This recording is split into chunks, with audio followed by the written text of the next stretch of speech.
नमस्कार दोस्तों, स्वागत है आपके अपने YouTube channel yes for study में। आज हम सब फिर एक नए वीडियो के साथ क्लास की शुरुआत करते हैं।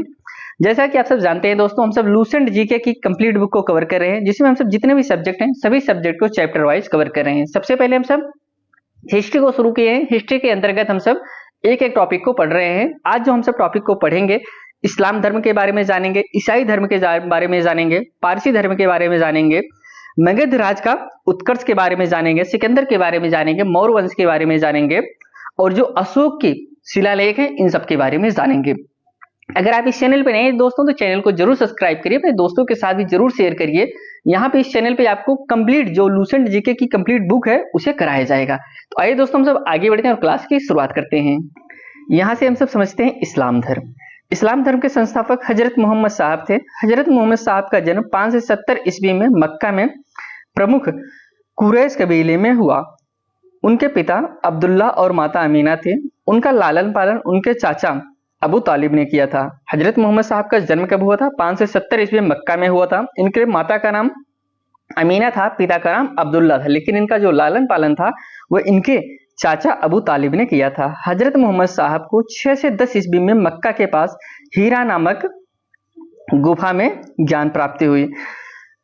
24 सितंबर 6 से 22 ईस्वी को पैगंबर के मक्का से मदीना की यात्रा इस्लाम जगत में मुस्लिम संवत हिजरी संवत के नाम से जाना जाता है। मोहम्मद साहब की शादी 25 वर्ष की अवस्था में खदीजा नामक विधवा से हुई थी। मोहम्मद की पुत्री का नाम फातिमा और दामाद का नाम अली है। देवदूत जिब्रियल ने पैगंबर मोहम्मद साहब को कुरान अरबी भाषा में संप्रेषित की। कुरान इस्लाम धर्म का सबसे पवित्र ग्रंथ माना जाता है। जैसे हिंदुओं में माना जाता है गीता प्रमुख है, उसी तरीके से इस्लाम में भी माना जाता है कि जो कुरान है वह सबसे प्रमुख है। अरबी भाषा में संप्रेषित की यह पवित्र ग्रंथ है। यह पवित्र ग्रंथ 1 से 14 अध्यायों में बटी हुई है। इसमें 6360 पद्य हैं। पैगंबर मोहम्मद साहब ने कुरान की शिक्षाओं का उपदेश दिया। हजरत मोहम्मद साहब की मृत्यु 8 जून 6 से 32 ईस्वी को हुई। इन्हें मदीना में ही दफनाया गया। इनकी मृत्यु 8 जून 6 से 32 ईस्वी में हुआ था और इनको मदीना में ही दफनाया गया था। मोहम्मद साहब की मृत्यु के बाद इस्लाम सुन्नी तथा शिया नामक दो पंथों में विभाजित हो गया। सुन्नी उन्हें कहते हैं जो सुन्ना में विश्वास करते हैं। सुन्ना पैगंबर मोहम्मद साहब के कथनों तथा कार्यों का विवरण है। शिया अली की शिक्षाओं में विश्वास करते थे तथा उन्हें मोहम्मद साहब का न्यायसम्मत उत्तराधिकारी मानते थे। अली मोहम्मद साहब के दामाद थे। आपको बताए थे ना कि इनका जो दामाद था वो अली था। तो इनका जो गुट था दो भागों में बढ़ गया है। एक तो जो मोहम्मद साहब को मान रहे थे, एक थे जो उनके दामाद के पद चिन्हों पे चलने लगे थे। अली ने 6 से 61 ईस्वी में हत्या कर दी। अली की जो है 6 से 61 ईस्वी में हत्या कर दी गई। अली के पुत्र हुसैन की हत्या 6 से 80 ईस्वी में करबला इराक नामक स्थान पर कर दी गई। इन दोनों हत्या ने शिया को निश्चित मत का रूप दे दिया। आगे है पैगंबर मोहम्मद साहब का उत्तराधिकारी खलीफा कहलाया। जो उनका उत्तराधिकारी था वह खलीफा कहलाया था। आगे बढ़ते हैं। इस्लाम जगत में खलीफा पद 1924 ईस्वी तक रहा। 1924 ईस्वी में इसे तुर्की के शासक मुस्तफा कमाल पाशा ने समाप्त कर दिया। इब्न इसाक ने सर्वप्रथम पैगंबर साहब का जीवन चरित्र लिखा। मोहम्मद साहब पैगंबर के जन्मदिन पर ईद ए मिलाद उन नबी पर्व मनाया जाता है। भारत में सर्वप्रथम इस्लाम का आगमन अरबों के जरिए हुआ 7 से 12 ईस्वी में। देखिए भारत में इस्लाम का जन्म कब हुआ? 7 से 12 ईस्वी में। लेकिन वैसे अगर माना जाए तो ये जब उनका जन्म हुआ था, मोहम्मद साहब का जन्म हुआ था, तब से माना जाता है। लेकिन भारत में इसका आगमन हुआ था 7 से 12 ईस्वी में। आप ऐसा कह सकते हैं कि 7 से 12 ईस्वी के पहले हिंदुस्तान में, भारत में कोई भी मुसलमान नहीं था। अरबों ने सिंध जीत लिया और सबसे पहले भारत के इसी भाग में इस्लाम एक महत्वपूर्ण धर्म बना। दोस्तों कहां पे? सिंध में। आगे बढ़ते हैं। कुछ नोट है, नोट को समझते हैं।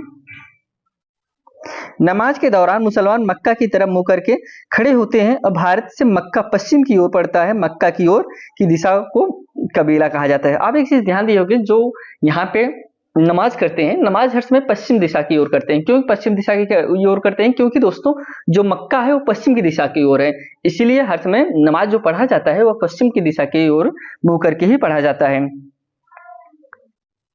और इसे क्या कहा जाता है? किबला कहा जाता है।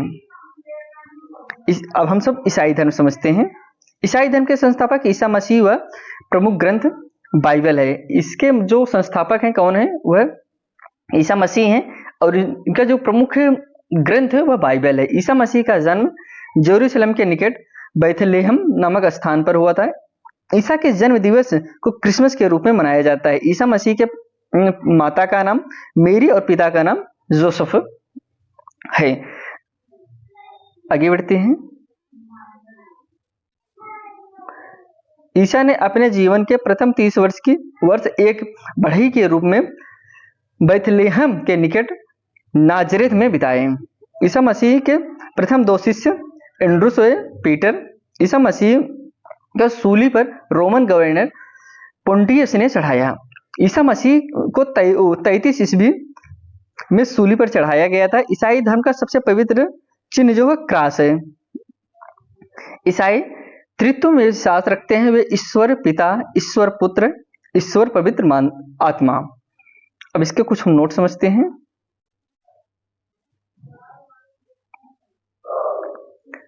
नोट 12वीं शताब्दी से फ्रांस में आरंभिक भावनाओं की तुलना में अधिक ऊंचे व हल्के चर्चों के निर्माण प्रारंभ हुए। कब दोस्तों? 12वीं शताब्दी में। वास्तुकला की यह शैली गोथिक नाम से जाना जाता था। क्या नाम से जाना जाता था? गोथिक नाम से जानी जाती थी। इस वास्तुकलात्मक शैली के सर्वोत्कृष्ट उदाहरणों में से एक पेरिस का नोट्रे-डेम चर्च है। अब हम समझते हैं पारसी धर्म। पारसी धर्म की अगर हम सब बात करें तो पारसी धर्म के पैगंबर जरतुष्ट्र ईरानी थे। इनके शिक्षाओं का संकलन जिंदा अवेस्ता नामक ग्रंथ में है, जो पारसियों का धार्मिक ग्रंथ है। इनकी मूल शिक्षा का सूत्र है सदविचार, सदवचन तथा सदकार्य। इनके अनुयायी एक ईश्वर अहुर को मानते हैं। इस धर्म के अनुयायियों को अग्नि पूजक भी कहा जाता है। अब हम समझते हैं इसके बाद दोस्तों मगध राज का उत्कर्ष। हमने कुछ धर्म समझ लिया कि जो महत्वपूर्ण धर्म थे। अब यहां से समझते हैं मगध राज का उत्कर्ष। मगध के सबसे प्राचीन वंश के संस्थापक बृहद था। इसकी राजधानी गिरिब्रज राजगृह थी। जरासंध बृहदत्त का पुत्र था। हर्यक वंश के संस्थापक बिंबिसार मगध की गद्दी पर 544 ईस्वी पूर्व बौद्ध ग्रंथों के अनुसार में बैठा था। वह बौद्ध धर्म का अनुयायी था। यह प्रथम भारतीय राजा था जिसने प्रशासनिक व्यवस्था पर बल दिया। बिंबिसार ने ब्रह्मदत्त को हराकर अंगराज को मगध में मिला लिया। बिंबिसार ने राजगृह का निर्माण कर उसे अपनी राजधानी बनाया। बिंबिसार ने मगध पर करीब 52 वर्षों तक शासन किया। महात्मा बुद्ध की सेवा में बिंबिसार ने राजवैद्य जीवक को भेजा।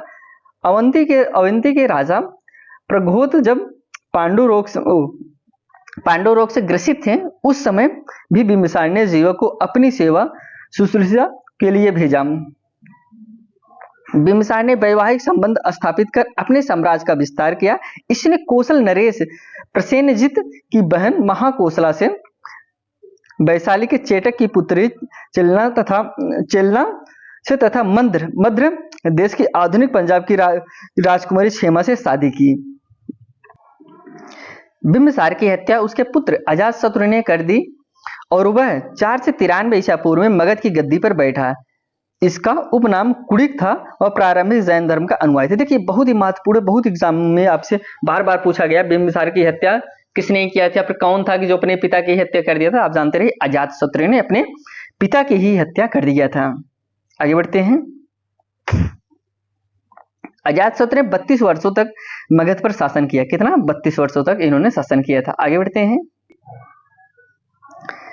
अजातशत्रु के सुयोग्य मंत्री का नाम वरस्कार था। इसी की सहायता से अजातशत्रु ने वैशाली पर विजय प्राप्त की। 461 ईस्वी पूर्व में अपने पिता की हत्या कर उदयन मगध की गद्दी पर बैठा।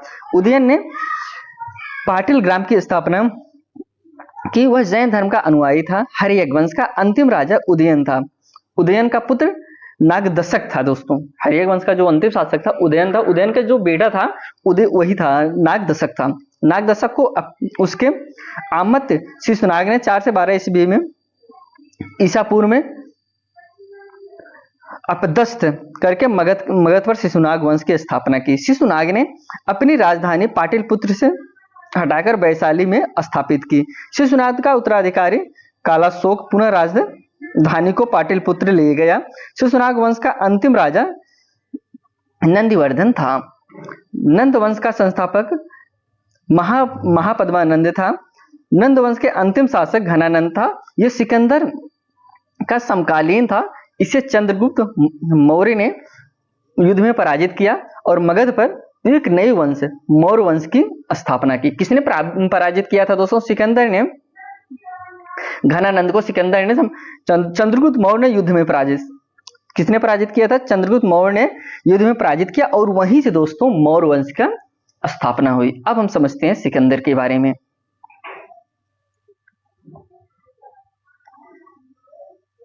सिकंदर का जन्म 356 ईसा पूर्व में हुआ। सिकंदर के पिता का नाम फिलिप था। फिलिप 359 ईसा पूर्व में मकदूनिया के शासक बना। इसकी हत्या 329 ईसा पूर्व में कर दी गई। सिकंदर अरस्तु का शिष्य था। किसका शिष्य था सिकंदर दोस्तों? अरस्तु का शिष्य था। सिकंदर ने भारत विजय का अभियान 326 ईसा पूर्व में प्रारंभ किया। सिकंदर का सेनापति सेल्यूकस निकेटर था। सिकंदर को पंजाब के शासक पोरस के साथ युद्ध करना पड़ा, जिसे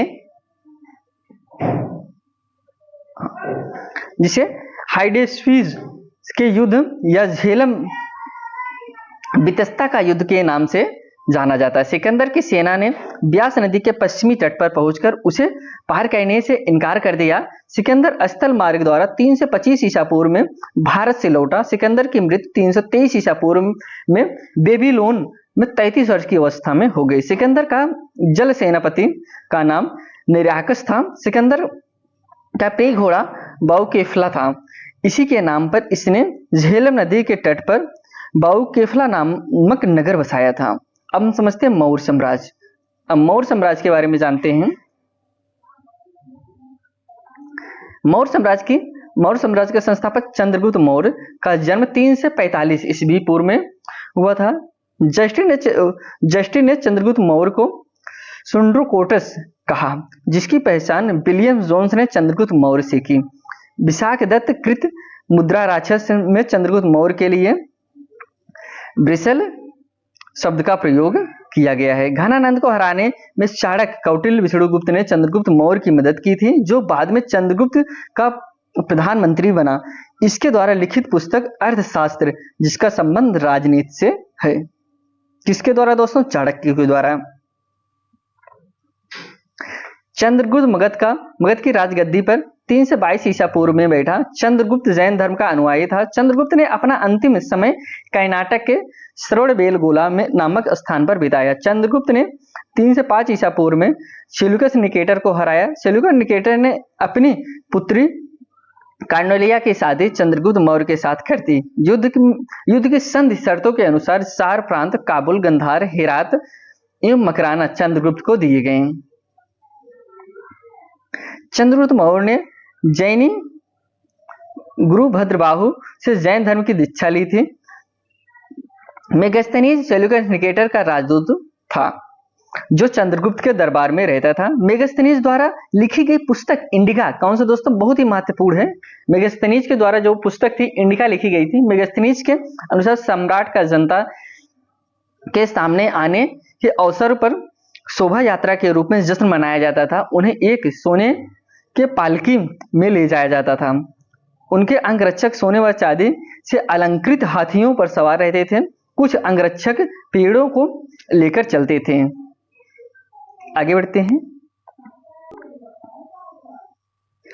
इन पेड़ों पर प्रशिक्षित तोतों का झुंड रहता था, जो सम्राट के सिर के चारों तरफ चक्कर लगाता रहता था। राजा सामान्यतः हथियार बंद महिलाओं से घिरे होते थे। उनके खाना खाने के पहले खास नौकर उसे खाना को चखते थे। वे लगातार 2 रात एक ही कमरे में नहीं रह सोते थे। पाटलिपुत्र के बारे में, पाटलिपुत्र एक विशाल प्राचीर से घिरा है, जिसमें 5 से 70 बुर्ज, 64 द्वार हैं। 2 और 3 मंजिल वाले घर लकड़ी और कच्ची ईंटों से बने हैं। राजा का महल भी काठ का बना है, जिसे पत्थर की नक्काशी से अलंकृत किया गया है। यह चारों तरफ से उद्यानों और चिड़ियों के लिए बने बसेरों से घिरा है। चंद्रगुप्त मौर्य सेल्यूकस के बीच हुए युद्ध का वर्णन एपियानस ने किया। प्लूटार्क के अनुसार चंद्रगुप्त ने सेल्यूकस को 500 हाथी उपहार दिए थे। चंद्रगुप्त की मृत्यु 298 ईस्वी पूर्व में श्रवणबेलगोला में उपवास द्वारा हुई थी। अब हम समझते हैं बिंदुसार। चंद्रगुप्त मौर्य का उत्तराधिकारी कौन था? बिंदुसार था, वह जो 298 ईसा पूर्व में मगध की राजगद्दी पर बैठा। इसे अमित्र घात के नाम से जाना जाता है। अमित्र घात का अर्थ होता है शत्रु विनाशक। बिंदुसार आजीवक संप्रदाय का अनुयायी था। किसका दोस्तों? वह आजीवक संप्रदाय का अनुयायी था। अब हम कुछ नोट को समझते हैं। नोट: आजीवक संप्रदाय की स्थापना मखलीपुत्र गोसाल ने की थी।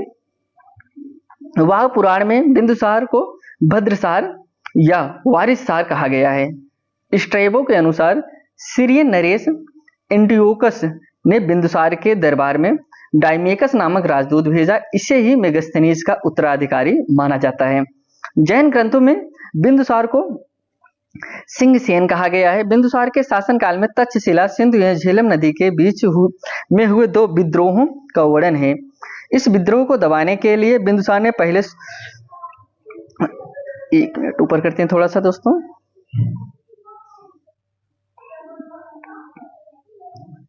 बिंदुसार ने पहले सुसीम को और बाद में अशोक को भेजा। एथिनियस के अनुसार बिंदुसार ने सीरिया के शासक एंटियोकस प्रथम से मदिरा, सूखे अंजीर एक दार्शनिक भेजने की प्रार्थना की थी। बौद्ध विद्वान तारानाथ ने बिंदुसार को 16 राज्यों का विजेता बताया। बिंदुसार की सभा में 5 सदस्यों वाली एक मंत्रिपरिषद थी, जिसका प्रधान खल्लटक था। अब हम समझते हैं अशोक के बारे में।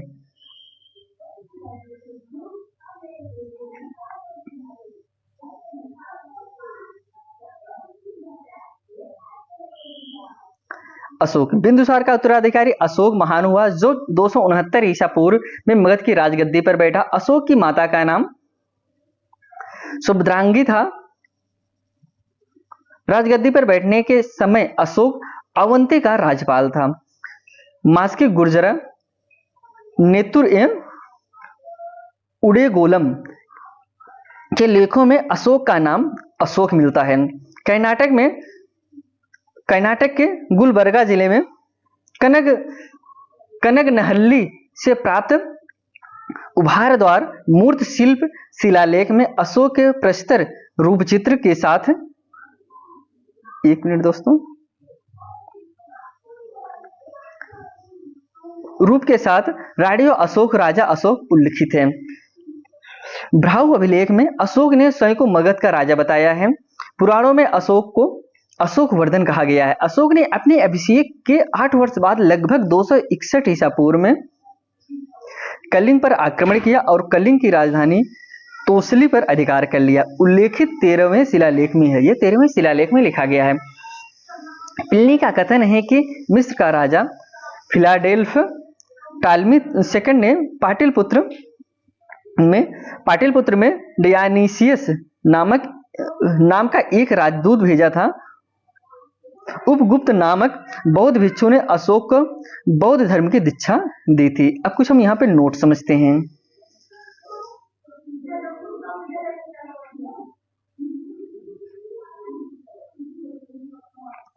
अशोक पहले ब्राह्मण धर्म का अनुयायी था। कल्हड़ के रजत रंगड़ी से पता चलता है कि वह शैव धर्म का उपासक था। निग्रोध के प्रवचन के अनुसार उसने बौद्ध धर्म को अपना लिया। रौरा लेख में यह घोषणा की गई कि अशोक व्यक्तिगत रूप से बौद्ध धर्म का अनुयायी था। अशोक एक उपासक के रूप में अपने राज्याभिषेक के 10वें वर्ष, बोध गया कि 12वें वर्ष निगाली सागर एवं 20वें वर्ष में लुम्बिनी की यात्रा की थी। आगे बढ़ते हैं। अशोक ने आजीविकों को रहने हेतु बराबर की पहाड़ियों में 4 गुफाओं का निर्माण कराया, जिनका नाम कर्ज, चौपार, सुदामा तथा विश्व झोपड़ी था। अशोक के पौत्र दशरथ ने आजीविकों को नागार्जुन गुफा प्रदान की थी। अशोक के 7वें स्तंभ लेख में आजीविकों का उल्लेख किया गया तथा महामात्रों को आजीविकों को हितों को ध्यान रखने के लिए कहा गया है। अशोक ने बौद्ध धर्म के प्रचार के लिए अपने पुत्र महेंद्र एवं पुत्री संघमित्रा को श्रीलंका भेजा। बौद्ध परंपरा और उनके लिपियों के अनुसार अशोक ने 84,000 स्तूपों होगा दोस्तों, ये टाइपिंग मिस्टेक, स्तूपों का निर्माण किया था। भारत में शिलालेख का प्रचलन सर्वप्रथम अशोक ने किया था।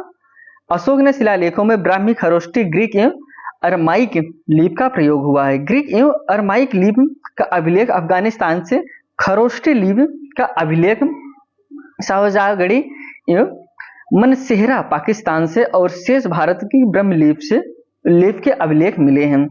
नोट समझते हैं कुछ। खरोष्टी लिपि दाईं से बाईं ओर लिखी जाती है। खरोष्टी जो थी वह दाईं से बाईं ओर लिखी जाती थी। अशोक के अभिलेखों को 3 भागों में बांटा जा सकता है: शिलालेख, स्तंभलेख तथा गुहालेख। अब हम आगे समझते हैं, कुछ इसका शिलालेख समझते हैं। अशोक के शिलालेख की खोज 1750 ईस्वी में पाद्रेथी फैंतलर ने की थी। इनकी संख्या 14 है। अशोक की अभिलेख पढ़ने में सबसे पहली सफलता 1837 में जेम्स प्रिंसपे को हुई थी। अब जब बहुत ही महत्वपूर्ण है दोस्तों, काफी बार एग्जाम में पूछा गया है कि अशोक जिस शिलालेख थे उसे सबसे पहले किसने पढ़ा था। तो आप जानते रहिए जेम्स प्रिंसपे ने पढ़ा था, लेकिन खोज किसने किया था? 1750 ईस्वी में पाद्रेथी फैंतलर ने की थी। ये टोटल संख्या कितना है? 14 है। हम पहला अब इसके शिलालेख के बारे में समझते हैं। अशोक के प्रमुख शिलालेख, उनमें वर्णित विषय क्या है? शिलालेख समझते हैं। शिलालेख विषय, पहला, इसमें पशु बलि की निंदा की गई है। दूसरे शिलालेख में मनुष्य या पशु दोनों की चिकित्सा व्यवस्था का उल्लेख है। तीसरा है, इसमें राजकीय अधिकारियों को यह आदेश दिया गया है कि वे हर 5वें वर्ष के उपरांत दौरे पर जाएं। इसमें कुछ धार्मिक नियमों का भी उल्लेख है। चौथा है, इसमें भेरी घोष की जगह घम्य घोष की घोषणा की गई है।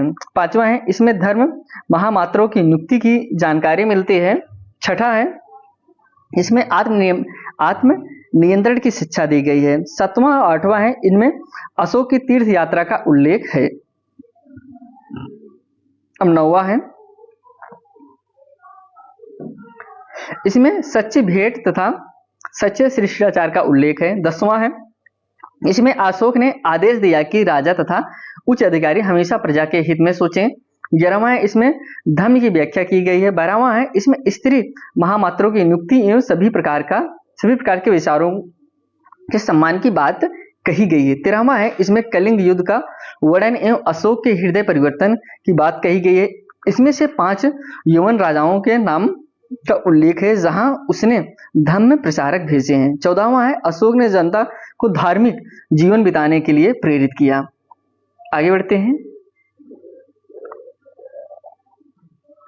अशोक के स्तंभ लेखों की संख्या 7 है, जो केवल ब्राह्मी लिपि में है लिखी गई है। यह 6 अलग अलग स्थानों से प्राप्त हुए हैं। प्रयाग स्तंभ लेख, यह पहले कौशाम्बी में स्थित था। इस स्तंभ लेख को अकबर ने इलाहाबाद के किले में स्थापित कराया है।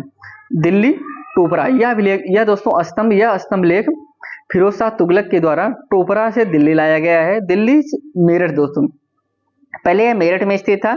यह स्तंभ लेख फिरोज शाह के द्वारा दिल्ली लाया गया है। यहाँ पे हम इसको पहले समझ लेते हैं।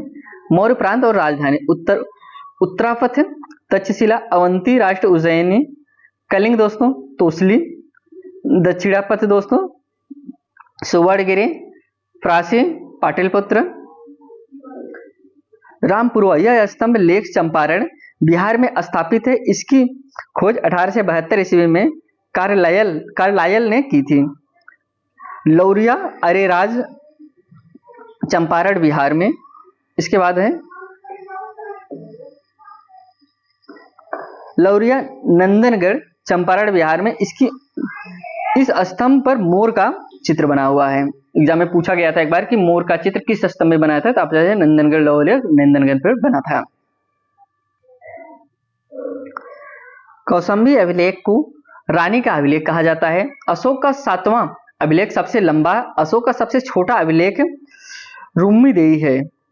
इसी में लुम्बिनी में धम्म यात्रा के दौरान अशोक द्वारा भू राजस्व की दर को घटाकर 1/8 भाग कर दिया और लुम्बिनी ग्राम का धार्मिक कर बलि माफ कर दिया। नोट है, महास्थान बांग्लादेश से प्राप्त सोहगौरा का ताम्रपत्र अभिलेख में मौर्य काल के में अकाल सूखा जैसी दैवी प्रकोप के समय राजा द्वारा राहत कार्य किए जाने का विवरण प्राप्त होता है।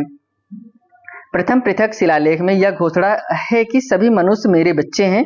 अशोक का सार एक कूना कंदहार अभिलेख ग्रीक एवं और माइक भाषाओं में प्राप्त हुआ है। साम्राज्य में मुख्यमंत्री एवं पुरोहित की नियुक्ति के पूर्व इनके चरित्र को काफी जांचा परखा जाता था, जिसे उपधा परीक्षण कहा जाता था। कौन सा परीक्षण दोस्तों? उपधा परीक्षण कहा जाता था। सम्राट की सहायता के लिए एक मंत्रिपरिषद होती थी, जिसमें सदस्यों की संख्या 12, 16 या 20 हुआ करते थे। अर्थशास्त्र में शीर्षस्थ अधिकारी के रूप में तीर्थ का उल्लेख मिलता है, जिसे महामात्र भी कहा जाता था। इसकी संख्या 18 थी। अर्थशास्त्र में 4 जासूस को इनकी संख्या 18 थी। अर्थशास्त्र में चर जो है जासूस को कहा गया है। चर किसे कहा जाता था? जो जासूस होते थे उन्हें चर कहा जाता था। हम सबसे पहले इसको थोड़ा सा समझ लेते हैं। अर्थशास्त्र में वर्णित तीर्थ है दोस्तों। मंत्री, प्रधानमंत्री, पुरोहित, धर्म एवं दान विभाग का प्रधान, सेनापति, सैन्य विभाग का प्रधान, युवराज, राजपुत्र, दैवारिक, राजकीय द्वार रक्षक, अंतर्वेदिक, अंतःपुर का अध्यक्ष, समाहर्ता, आय का संघनकर्ता, सन्नाधाता, राजकीय कोषाध्यक्ष, प्रशस्ता, कारागार का अध्यक्ष। आगे है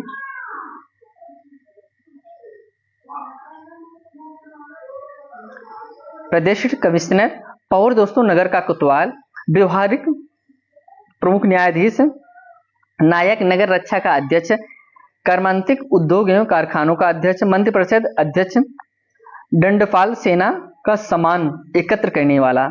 आगे है दुर्गपाल, दुर्ग रक्षक, अंतपाल, सीमावर्ती दुर्गों का रक्षक। हमने जहां पे यहाँ पे छोड़ा था वहां से शुरू करते हैं। जासूस को क्या कहा जाता था? चर कहा जाता था। अशोक के समय मौर्य साम्राज्य में प्रांतों की संख्या 5 थी। प्रांतों को चक्र कहा जाता था। प्रांतों के प्रशासक कुमार या आर्यपुत्र या राष्ट्र कहलाते थे। प्रांतों का विभाजन विषय में किया गया था, जो विषयपति, एक मिनट दोस्तों,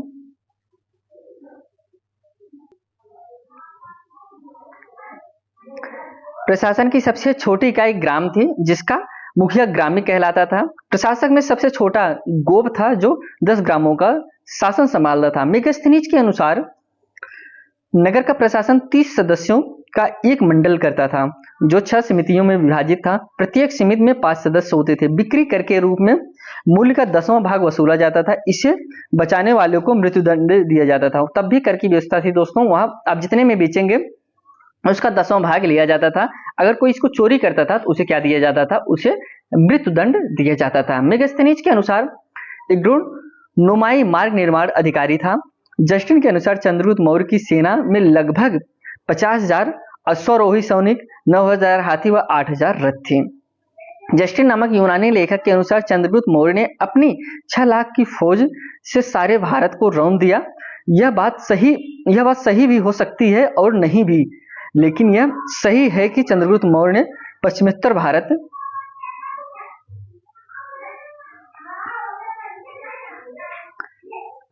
भारत को शुल्कस की गुलामी से मुक्त किया। जस्टिन ने चंद्रगुप्त की सेना को लुटेरों की सेना कहा। जस्टिन ने चंद्रगुप्त की सेना को लुटेरों की सेना कहा। अब हम कुछ समझते हैं प्रशासनिक समितियां, उसके कार्य। समिति है प्रथम समिति, इसके कार्य उद्योग एवं शिल्प कार्य का निरीक्षण देती है। विदेशियों को देखरेख। तृतीय है जन्म मरण का ब्यूरो रखना। चतुर्थ है व्यापार एवं वाणिज्य की देखभाल करना। पंचम है निर्मित वस्तुओं का विक्रय का निरीक्षण करना। षष्ठ है बिक्री कर वसूल करना। इसके बाद है युद्ध क्षेत्र में सेना का नेतृत्व करने वाले अधिकारी को क्या कहा जाता था? नायक कहा जाता था। आगे बढ़ते हैं। सैन्य विभाग का सबसे बड़ा अधिकारी सेनापति होता था। प्लिनी नामक यूनानी लेखक के अनुसार चंद्रगुप्त की सेना में 6 लाख पैदल सिपाही, 30,000 घुड़सवार और 9,000 हाथी थे। मेगास्थनीज के अनुसार मौर्य सेना का रख रखाव 5 सदस्यीय 6 समितियां करती थी। मौर्य प्रशासन में गुप्तचर विभाग महामात्य सर्प नामक अमात्य के अधीन था। अर्थशास्त्र में गुप्तचर को गूढ़ पुरुष कहा गया है। आगे है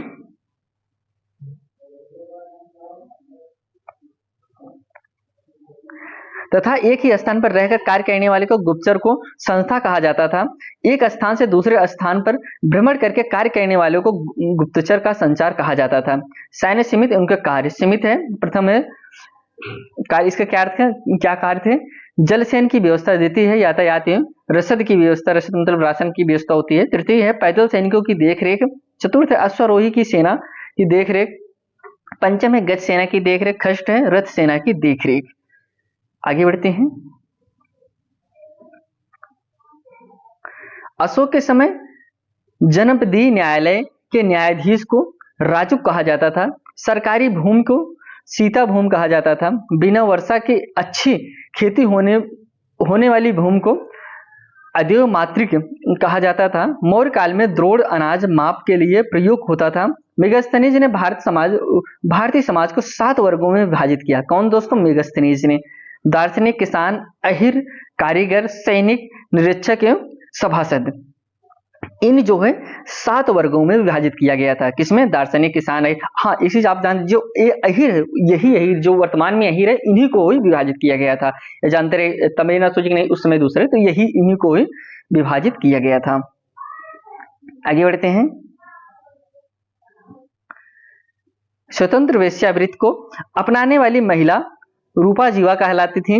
नंद वंश के विनाश करने में चंद्रगुप्त मौर्य ने कश्मीर के राजा प्रवर्तक से सहायता प्राप्त की थी। मौर्य शासन 137 वर्षों तक रहा। भागवत पुराण के अनुसार मौर्य वंश में 10 राजा हुए, जबकि वायु पुराण के अनुसार 9 राजा हुए। मौर्य वंश का अंतिम शासक बृहद्रथ था। इसकी हत्या इसके सेनापति पुष्यमित्र शंगु ने 185 ईसा पूर्व में कर दी और मगध पर शुंग वंश का नींव डाल दी। अब यहां से हम सब शुंग वंश की नींव कितने में डाल दी गई? 185 ईसा पूर्व में उसकी हत्या कर दी गई। इसके बाद यहां से एक नए वंश की नींव पड़ी। हम नोट, अशोका राम बिहार पाटिल पुत्र में था। तो यहाँ पे हम सब ब्रह्म समाज को, अब हम सब यहाँ से समझते हैं ब्राह्मण समाज।